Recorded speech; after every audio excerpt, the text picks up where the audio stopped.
In this video, we'll learn to solve quadratic equations. So if you're not comfortable with factorizing quadratics, please do go back and watch that video where I do that. So we'll factorize this quadratic as if it was an expression. So we'll open up the brackets and we'll put x on both of them. We'll find a pair of numbers which multiply to give us negative 12 and also add up to 1. So that can be negative 3 and 4. So if you add them, they would give us 1, and if you multiply, they give us negative 12. So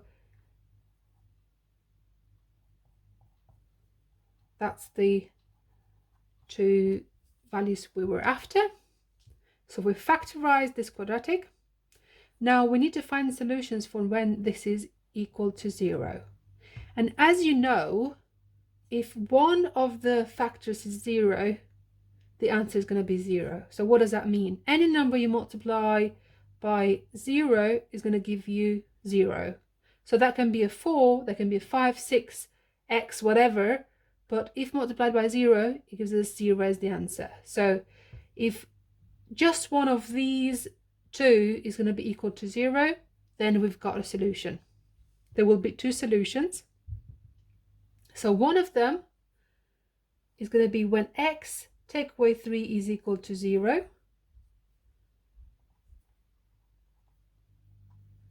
So that means x must be 3, because 3 take away 3 gives us 0. The other solution is when x at 4 is equal to 0. So what's that number which when you add 4 gives you 0? That is negative 4, because negative 4 add 4 gives us 0. So x is equal to negative 4. So these are the two solutions that we were after. So we've solved that quadratic equation. We'll repeat the process with this one. So we've got x squared plus 14x plus 18. So we've got x squared plus 14x plus 48 equals 0. Again, let's look for these two numbers which multiply to give us 48 and add up to 14. To give us 48, we have 6 and 8. 6 times 8 gives us 48. When you add them, they give us 14 as well. Don't worry if it takes you a bit longer to work these two numbers out. It's absolutely fine. So one of the solutions is when x plus 6 is equal to 0. So x is equal to negative 6. Notice how I'm just taking that number and changing the sign. So negative 6 add 6 gives us 0.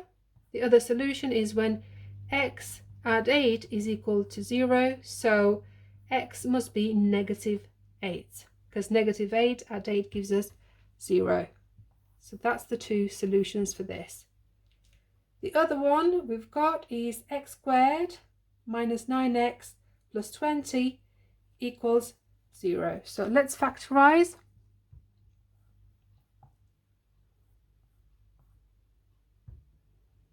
So which two numbers you multiply to give us 20 and add up to negative 9? As this is a negative, that means we multiply into negatives here to get positive. So negative 5 times negative 4 gives us positive 20. And also they add up to give us negative 9. So x minus 5 and x minus 4. X minus 5 equal to 0. X is equal to 5. So changing the sign. X minus 4 equals 0, so x is equal to 4. The two solutions for this.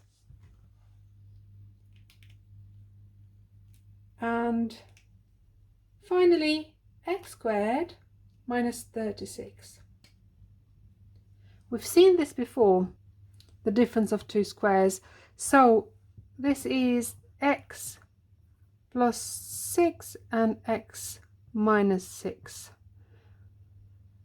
How do I know this? I've explained this in a previous video when I went through factorizing quadratics. So x plus 6 is equal to 0, so x must be negative 6, and x take away 6 is equal to 0, so x must be equal to 6.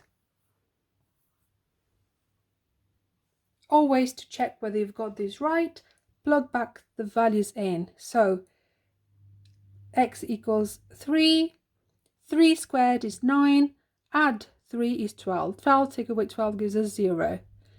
Negative 4 squared, that is 16. Take away 4 gives us 12. 12 take away 12 gives us 0, so that works. So you need to try with both of the values, and if it actually works, you've got the right solutions. And also, just trying this out, we've got negative 6 add 6, which is 0, so 0 times negative 6 plus 8, which is 2. 0 times 2 gives us 0.